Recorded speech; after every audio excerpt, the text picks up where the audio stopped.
Here we are. Let's do a podcast, shall we? Let's do it. All right. Oh, we're so excited. First of all, we talk about all things unshakable, meaning ourselves. What's going on in our inner world? How are we showing up? And Rebecca, I'm going to call you out a little bit because I got a frantic Marco from you this morning and a little bit yesterday too, right? As you were processing some stuff. And so I just want us to talk about what were you feeling and how did you handle it? So I got on this meeting, one of my mentors, and he is just full of ideas, lots and lots of ideas. And that's wonderful and everything. But when there's such a thing, it can become like a fire hose, right? And so I was sitting in this meeting, I was getting direct guidance, how to get that things moving forward a little bit quicker. And the things that he was offering suddenly began to feel really big. And the question that was going off in my mind is, where in the heck do I find time for all of this? I already feel really tight on my schedule. I'm booking at least a week out. I can't really fit much more in. And I'm like, I'm supposed to add in this 6-hour commitment a week. And so all of a sudden, of course, there's the emotional stacking. The emotional stacking, I was like, oh, and then I've got this. And it becomes bigger, right? And so I know when this happens, it happens to all of us, right? And that bad term, overwhelm, tries to sink its teeth into you. And so in that moment, first of all, I just said, okay, what's happening here? And I started to entertain the word overwhelmed, but I know that it's better to decrease the intensity of a word like that. And so I said, I feel overloaded right now. Overloaded means I'm empowered to take and do something about this. Overwhelmed means I'm totally out of control, helpless, and powerless. So I feel overloaded. And then, honestly, I messaged you. And the reason why I messaged you is because sometimes, Amber, you use this, and maybe you can explain a little more. I'll let you have it. But we need to dump our Legos. So do me a favor, explain, where did dumping the Legos come from? And because when you taught that to me, it's been so functional in our relationship. This is something that we do very consistently and has just become part of us, right? And how is that different from venting? Yes, that is key. It is so different from venting. So here's how I see it, right? You got a box or a bucket of Legos. Different colors, different sizes, different shapes. If you're a Lego person, you got the 4-brick and the whatever. I don't know. I don't do Legos very well. I can't do the details of it. But I can imagine carrying a bucket of Legos. And that bucket of Legos represents our thoughts, our opinions, our beliefs, our emotions, right? And so it really is a mixed bag a lot of times. The problem is when you have a bucket, I see it like a deep bucket. I'm trying to fit my hands on the screen. It's a pretty deep bucket. If I don't dump it out and start to sort through it, I don't know what kind of bricks I have. I don't know what I'm working with. I don't know where everything is. And so I often see it as like I could take the bricks off the top and start to try to build something and piece something together. But what am I missing because I'm not dumping it out and looking at everything? And so that's how dumping Legos was born inside of me. It was this idea of like, there is so much depth in my thoughts and my emotions and in my experience. And I know there's a solution somewhere. I know there's something for me to build and put together and solve here. And I actually know I have everything I need to do that. But when I look at the first inch and a half of Legos, I'm missing something. And so dumping Legos in becomes this, and Rebecca and I use this a lot in our communication with each other, where it's like, I don't need you to fix me or solve me or tell me what to do. Maybe ask a question, but otherwise, I'm just getting everything out of my body so that I can see what I'm working with. And then when we're dumping out, we're like, oh, I don't need these bricks. These aren't going to work for what I need. Oh, I do need these bricks, right? And now I can sort by shape and size and color and like, this is what I need. And there's something really beautiful that happens when we get it out of our body, when we verbally process with someone we trust, and we're not venting. So we're not complaining. We're not stuck. We're not using it as a vindicate me, right? Tell me that I'm right. But it really is the goal of like, I know I need to put something together here. I need to build a solution, but I need to know what I'm working with in order to do that. And so that's a lot of times, I know for both of us, when we dump our Legos, when we verbally process to each other, the other one might ask a well-placed question or two, but outside of that, then we watch each other start to put together. Oh, this emotion can go here. Oh, this emotion I don't need anymore. Or this thought or this experience, right? And then we can create something beautiful with what feels like a mess at times. So sometimes it has to get a little messier before we can create something beautiful. But that's the idea of dumping Legos for me. And that's what it means to me on a really personal level. I love that metaphor because, first of all, it really shows an aspect of just having a bunch of different colors. And then I also like it because there's an aspect of play in there. It's fun. And it's something that I've really thought about because I will say to people very often, I will listen to people process, but I will not listen to them vent. And the Lego dumping to me is that processing. It's really healthy. A lot of us, especially me, is a verbal processor. And to me, if I try to journal and it still doesn't quite get out of me. And so sometimes I need to have that place where it bounces back at me, like, oh, and reflective to me, or somebody to ask me a really well thought question. And you're just the best for that. But then when there's venting is this process of, I just want to spew all this out with no desire for solutions. And that's really huge. For me, when I'm Lego dumping, I usually come out with my own answer. And so do you. And I love that. I love that. And in this case, you are so the right person to send a Marco Polo to, show my real raw face of like, okay, I'm going to dump Legos. This is what's going on. And this. And then I started to come up with my own answer in that there's this metaphor. When I grew up, my mom did this with me all the time, and now I use it consistently as a metaphor to help me sort things too. Mm-hmm. And so I'd love to talk about that for just a minute. Yes. I call it the messy room. And what that is when I was little, I would trash my room. I don't know why, because I wouldn't be able to stand that today. But it was crazy town in there. And my mom's like, you guys, you have to clean up your room. Like, you must. And I'd be like, I would get into this overwhelmed state. And what I mean by that is an emotional state of complete stress. I don't even know right? And my mom would go like, hey, so how about you just pick up just your dirty clothes and put them in for wash? Just do that right now. And I'd be like, I can do that. And then this is going to age me. But then she would say, now, how about you pick up all your strawberry shortcake dolls, just the dolls and the stuff that go with strawberry shortcake, and put it in this one bin. And I'd be like, okay. And then she would do the next thing. And before I knew it, the room was cleaned out. Mm-hmm. And so I was seeing this messy room analogy, and I was able to ask you and say, can you help me with this messy room? What is really the first thing, if we just did this one thing, would be the biggest swath that would clean out and make the biggest impact? My dirty clothes, that made the biggest impact in the room. Let's be honest. Anyone who has kids know it's the dirty clothes. And so that was, when that did that revealed the floor. It gave some hope. It made some impact. So what's the one thing that will create the deepest impact in that?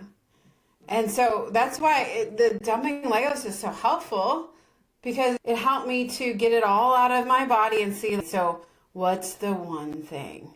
What's the one thing that we do? And so, I don't know, speak into that, Amber, because what happened next? Yes. Well, I did watch you, as you dumped Legos through the Marco, begin to process the messy room. And then something really beautiful happened in that too, where you said, Amber, I need your help. And I think we forget that is a viable option sometimes, especially in our journey to become unshakable, right? It can almost become, but it's not me and everyone else. It is us together. And so there's something really beautiful about that idea of unshakable being not just I'm going to dump my Legos and figure this out, but also I now have this messy room and I don't know what to do. So can you help me? Can you brainstorm with me? And so what happened was that we got to partner together. So you have this overwhelm, this overload, right? Somebody help me. You get it out of your body, and then I'm able to come alongside. And how many times we've done this for each other, come alongside and like, let's look at this together. We're going to sit down together and figure out what's the first thing that makes the most impact, and then the next thing. And we're going to be strategic together. And I think that's really beautiful and often overlooked, which is interesting that journaling doesn't work for you because it's so personal and it's so just you and your own thoughts, right? And really building this unshakable life, this emotional resilience, however we want to call it, whatever we want to look at it as, is about bringing people in. It's not about doing it alone. That's huge for me. I'm remembering this one season in my not too distant past where I was having some physical upset going on. And so I was having horrendous insomnia. And I just remembered the lesson I learned through that. Because remember, life is always happening for us, not to us. And so the thing that was really happening for me in the midst of that had a lot to do with this idea of relationship and bringing people in. Because when you're up in the middle of the night by yourself, your brain has all these opportunities to go a little crazy and be like, well, this and that. It is so much better when my husband will get up with me and sit with me and be present with me and help me get back to sleep, no matter how long it takes. I've had his full commitment in that. And it really has brought things around. And that's part of why we started this community-based coaching system that we have, is people grow better together. And it is so much less painful when you're in it with somebody else alongside you. That's such a huge aspect. And so for this case, I was like, knowing that the other thing that's helpful is when you're in that state. This was not a good state. This was not a beautiful state. I'm pretty good at determining and being in charge of my own state these days. This one threw me out a little bit. It hit me unexpected. And there's something I'm believing, right, that's causing me to fly into that. But what was really helpful is when you're in a flurry of emotion, that 90 seconds where it's just coming through your body, right? All of your creative mind tends to shut down. That's what happens to me, at least. It's like I can't think of answers and solutions and the right way to move forward. It's not going to happen because I get in my head. And when you get in your head, you're dead. When you get in your heart, you're smart. And so I've got this amazing friend that I can say, here's all the stuff. And here's the thing, you're not coming in to commiserate with me like some would do. And this is why having a coach is really helpful. We're both coaches, so we can just coach each other, right? Having a coach is helpful because they're not going to dive into your emotion with you. We're going to pull you out of that and help you get back into your heart, help you get back into a beautiful state, help you get you into a place where you can actually solve what's in front of you instead of being victim to what's in front of you. And so for me, it's great because here you are, you're not commiserating, you're not getting into the emotions like, oh, that just wasn't right. And you're making judgments and presumptions and things like that. You're able to stay in your creative mind. And so you're like, you hand me this, how about we just do this first? That's what was this morning. I was like, how about we do that? And realizing that this is all a beautiful process and there's a plan in all of it. And knowing now I've got an opportunity to say what needs to stay on my calendar, what does not need to stay on my calendar. How do I do this better so that I can make more space for lovely things like, working with other people and training others and pouring into others. That's what I live, eat, and breathe, right? Is seeing that breakthrough. So how do I gear my life? See, now I'm asking myself better questions already because you stay in your creative mind. Help me to, you're just like, how about you just pick up the laundry right now, right? Just like that metaphor. And it's so incredibly helpful to hear that and go, we're going to do this. And then I have this opportunity to just walk through like, Okay, so we're going to do this now. What do I need to learn right now? And how do I need to show up right now? What part of me is going to run this thing right now? And starting to address those things, because getting to this state of overwhelm, that is completely unnecessary and completely unhelpful. So, hey, guess what? It happened to me. Not much hits me like that very often anymore, but it did. Now it's like, okay, this is happening for me. That's in there. What's going on? Right? Yeah. That's good. And I think if I could speak just for a moment, even to if you're the person that someone's dumping Legos to, there are some keys in that too. Because I could have easily, I'm such a feeler. And so you're overwhelmed. I can feel it, but I know that's not mine. And if I pick that up, it could have been so easy to come alongside and be like, oh my gosh, what are we going to do? How are we going to figure this out? But that's not helpful. That's not helpful when a friend is dumping Legos to you. They don't need that. They don't need your Legos on top of theirs, right? And so if you notice, I didn't respond to that Marco immediately either. And that was strategic on my end. Rebecca's feeling this way. It makes sense to me that she's feeling this way. I can understand why. What does she need from me?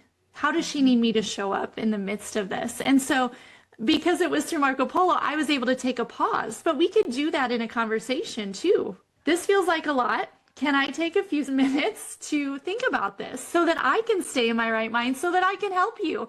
Because sometimes overwhelm feels like you're drowning, right? And so like you don't need someone who can't swim to jump in with you. Yes. Let's think about this strategically. And so if someone's dumping Legos to you, just being able to separate, this is theirs. And it's an honor to be part of the process of watching them sort it out.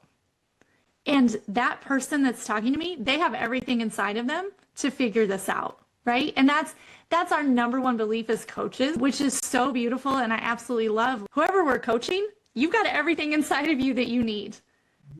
You might not know it yet, and that's why we're here, to ask those questions and to help pull out the gold. But you can do this. And so there's an empowerment piece that comes in there. So I'm not taking it on. I'm not like, oh, let me build this for you. Oh, let me fix this for you. But I'm just coming alongside and I'm attuning. And that's one thing I wanted to hit on too real quick.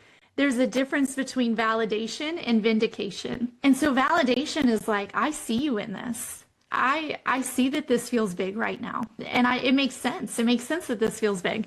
Vindication is, you're right, everyone else is wrong. That adds fuel to a fire that doesn't need to be fueled. And vindication, you guys, there was one time I was dumping Legos to a different friend and I was like, I just need to be vindicated. And so she did. She's like, well, you are right. And I am telling you, I felt like crap. I'm like, oh, it was so good for me to learn. I really didn't need vindication. I needed her to attune to me. I needed validation. Like, Amber, I see you, and I know this is heavy for you, but I also trust that you're going to figure this out.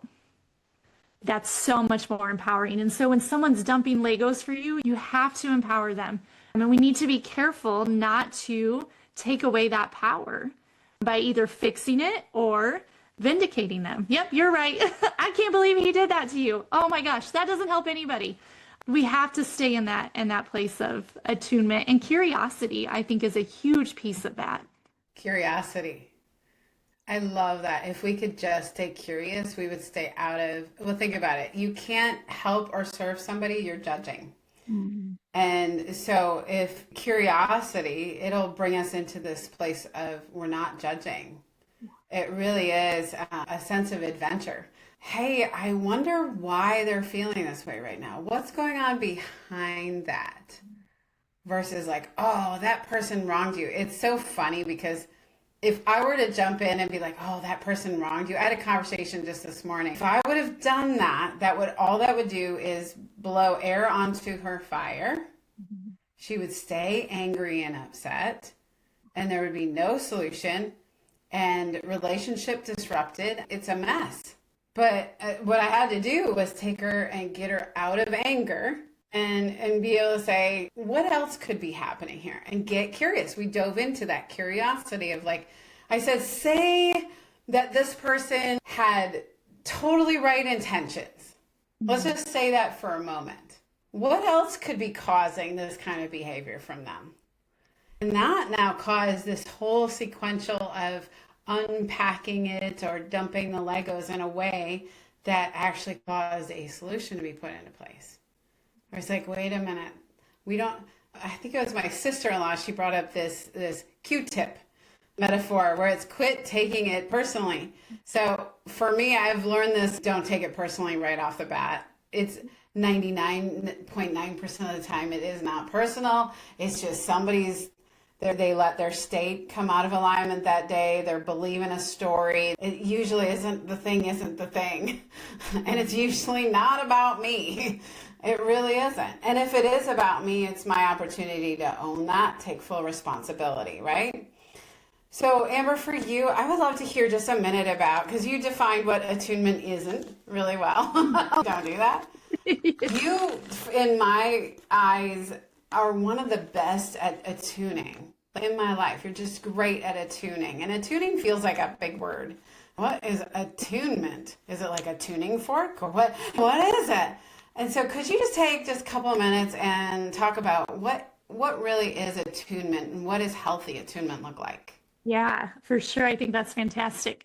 Attunement really simply is withness. And that's not really a word, right? But we're going to go with it. But I am with you in this. And so we go back to the Lego dumping.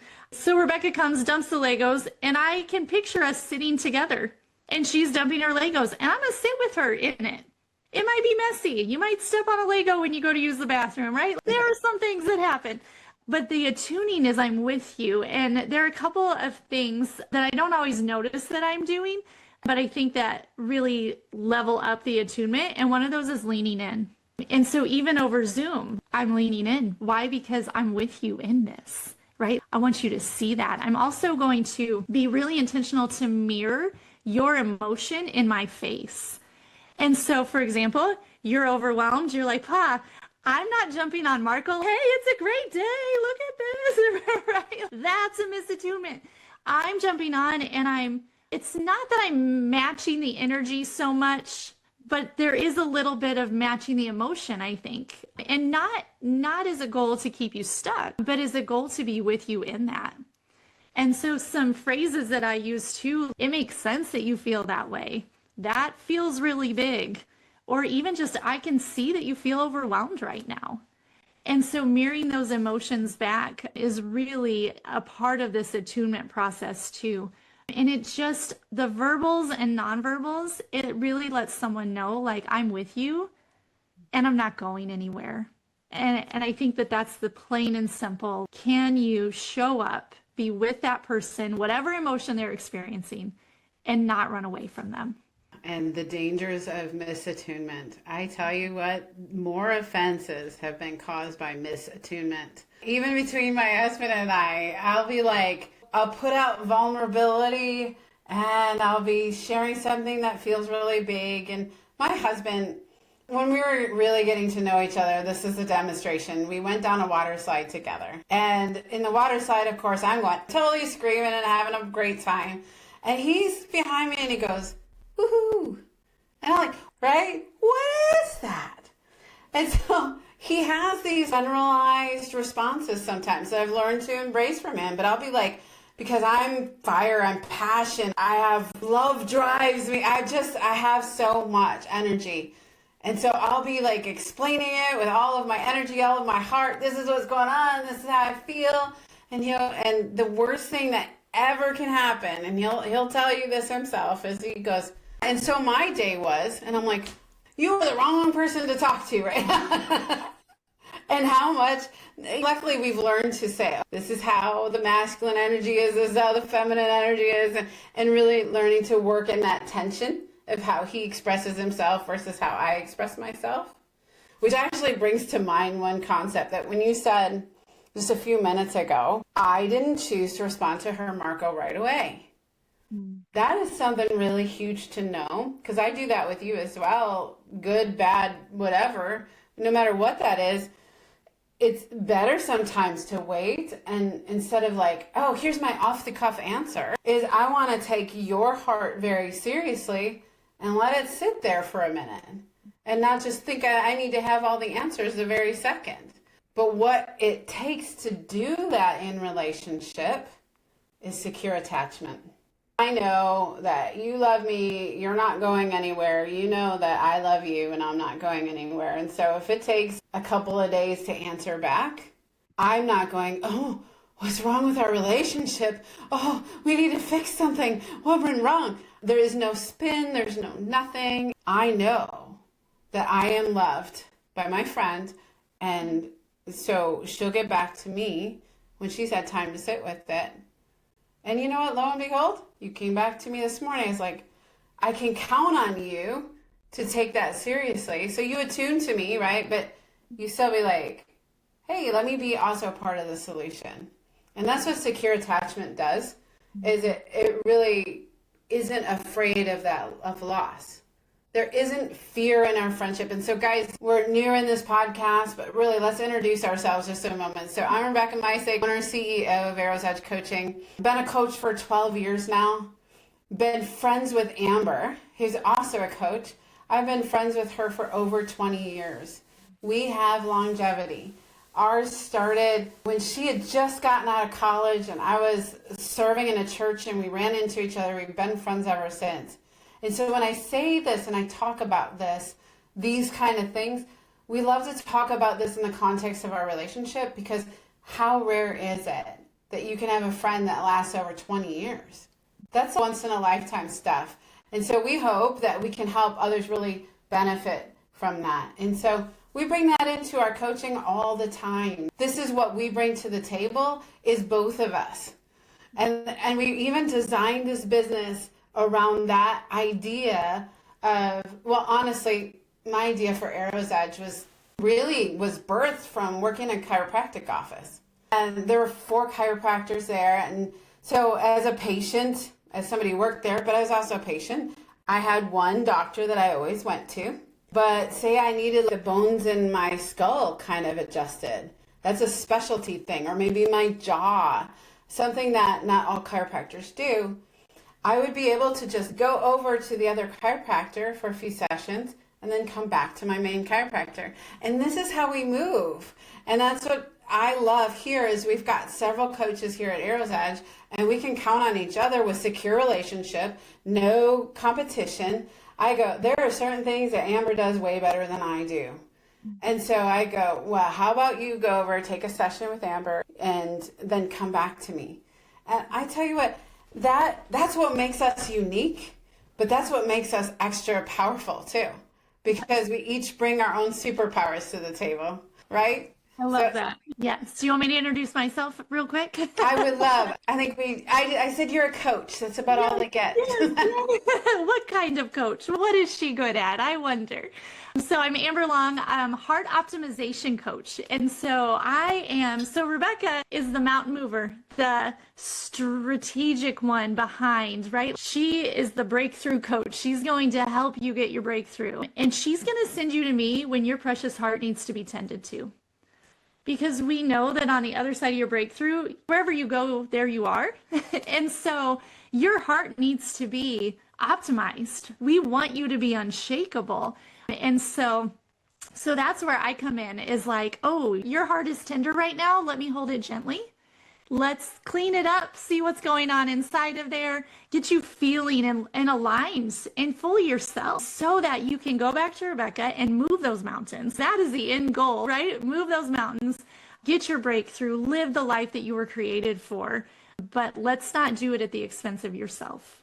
And so there is something really powerful about how we show up and work together to help our clients do just that.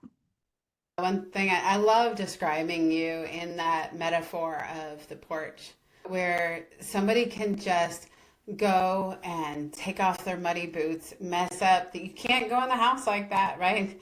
But you can sit on the porch with your muddy boots, just relax in the swing on the porch, and just have a conversation and let your heart rest. So your stuff isn't necessarily about let's go, right? Yours can be about let's sit. And I have a quote from one of my clients, she said, I have a hard time being able to sit alone with myself. And sometimes to learn to sit alone with yourself, you sit with another person who'll help you learn that. And that really describes some of what you do. And you always leave more at peace. Where for me, I'm go deep or go home, right? So it's like, let's go for this. Let's hike the mountain. I'm going to expect you to move. I'm going to expect you to engage. I'm definitely the trail runner. You got to wear your trail running shoes when you're with me. And if we both, I believe, steward hearts incredibly well, because this is all a vulnerable, tender place, whether you're talking about your business, whether you're talking about your relationships, your finance, your life, all of it can be very, very tender. And so we each have this really cool way of tending hearts in just a certain manner. So I love being able to share that, because what happens is 100x results.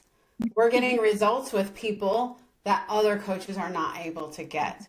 So for us, it is better together. That is one thing that just makes us unique, is let's do it together. We had this one phrase for a while, that it's dangerous to walk alone.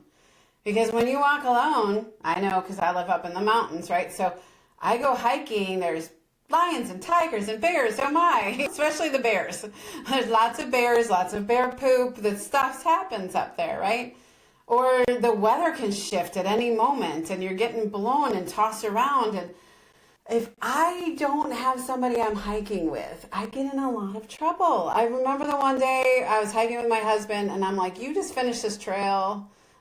It wasn't really my jam. There's one type of trail specifically it's the big talus boulder hopping, not my fave.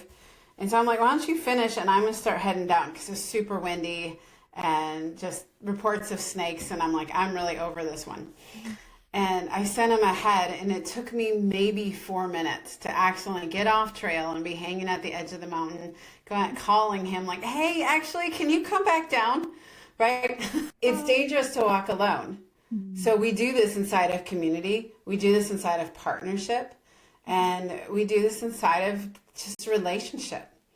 Because you don't want to be in an insomnia stage of your life and having to manage that all by yourself. And we do that not just for the business, but in real life, behind the scenes too. And I think that's important, that it's not just like, oh, they're doing this together in front of everyone. No, we're doing this together behind the scenes in really real time, in really real raw moments that come up for each of us. We're doing that. We're practicing that secure connection on a continual basis. It is very real. It's not just put a face on. No, not at all. We don't do masks here. Nope, not at all.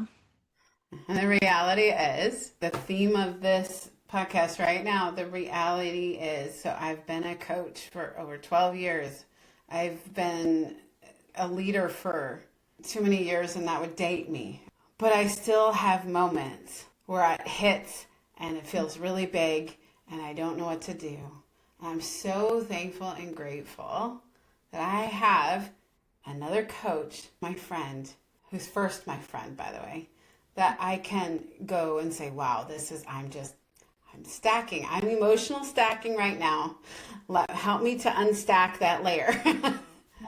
And I think we show up better as people because of that. Because I really believe in this day and age, we've got AI and AI can coach us. And I want to call out baloney on that one, because first of all, I've tried AI coaching and AI will actually lie to your face. I have caught it in lying so many times, and you can feel attuned to and all that stuff, but nothing ever can compare to actual relationship from a person.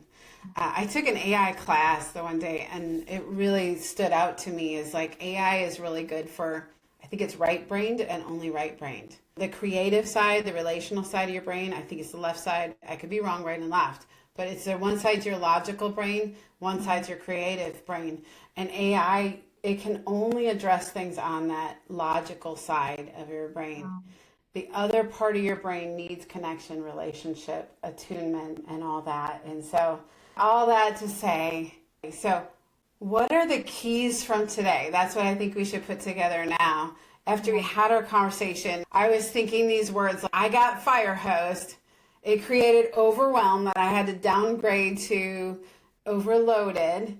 I had to dump my Legos inside of a secure, connected relationship, which helped me to clear out my messy room. So it was funny. I could dump the Legos, clean up the mess. And the reality is it was just plain better together. So what would you say, Amber, if we needed to give them a 3-step plan to get out of overwhelm fast? Let's each give our perspective of that. Yes, I think that's great. So I would say pause. Just breathe. That's my set a 3-minute timer and breathe. It will still be there after 3 minutes. So breathe. And then who can I share this with? So maybe I only have a 2-step plan, but stopping and then who can I share this with? You guys, there's even research that when we have someone we can share with, it keeps those bad things even from becoming trauma. That is the key that keeps us out of traumatic experiences. And so I'm not equating overwhelm to trauma, right? Overwhelm happens. It's part of life. But I am saying there's something really super important and valuable on who can I share this with. And then I guess I would have 3 steps because share vulnerably, share transparently, share honestly.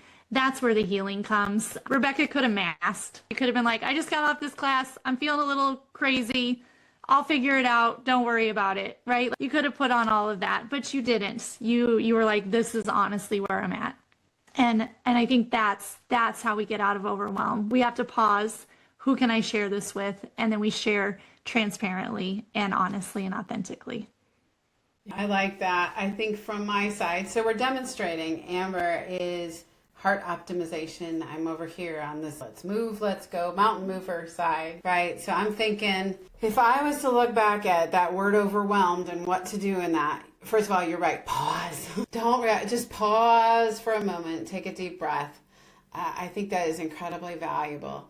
The steps that I will go through, dumping Legos is important. It really, especially for a verbal processor, but also for an internal processor to still get all that out of your body so you can make sense of it.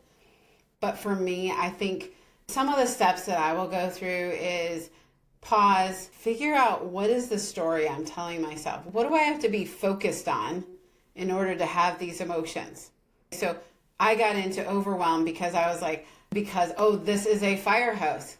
That's a story I'm telling myself in there. I'm fire hose. I've got to do it all. It needs to all happen right now or XYZ. Okay, I've discovered the story and I've discovered because all the emotions that are happening, I create inside of me. And it's really based on what am I focusing on? What is the story I'm telling myself about it? What does it mean to me? And really, how am I handling that in my body? And if I can work through those 3 things, and I've learned to do it pretty quickly now, is to wait, what is happening in that little mind? And what is a different story I can be telling myself that'll bring me to a better outcome? And now I can leverage those emotions for positive action steps. So I would say pause, please everybody pause. Yeah. And when you need it, talk to the right person. And when I mean the right person, you want to find somebody who, say you're offended at somebody, make sure you don't go to somebody who doesn't like that person. Go to somebody who loves that person and talk it through with them. Go to somebody like a coach who is not biased on it that can help you sort out your thoughts and your heart to figure it out. Dump those Legos, don't vent. And on the other hand, use those emotions as signals to tell you what to do next. And what I mean by that is you usually have a choice. First of all, you are powerful. So if you're feeling powerless, you got to take back your power and realize I'm creating these emotions inside myself by the story I'm telling myself. And now let's either think something different or do something different or both. So that's your choice. So I just stand there like after I got all out of my body, however I needed to do that, and I changed the way I was handling that. I said, what is this trying to tell me? Do I need to think something differently, do something differently, or both? And I'm recognizing it's both. There's like, for me to go, oh, fire hose. That's not a good story to be telling myself. And so also I need to do something different. One of the action steps that have come out of this exact thing is, hey, I need to look at my schedule and really what I'm taking on and make sure that it's aligning with my desired outcomes. Really.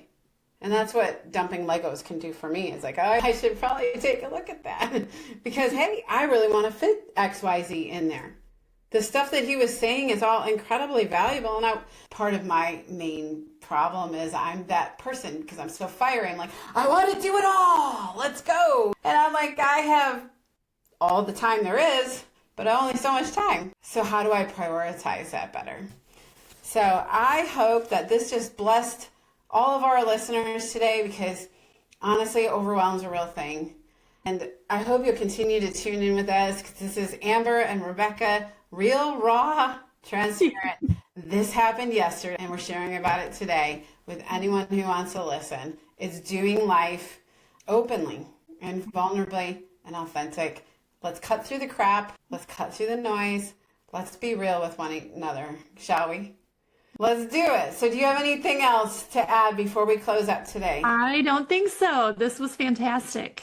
I know I'm learning as we're talking. There's so much good stuff. So there is. It keeps it right in front of us too. And I love it. So I encourage all of you to have a friend like Amber, by the way, or a friend like me, because it takes both of us in the relationship.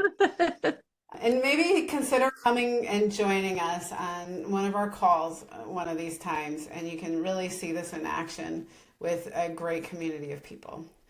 So we bless you, and we can't wait to see you next time. Take care.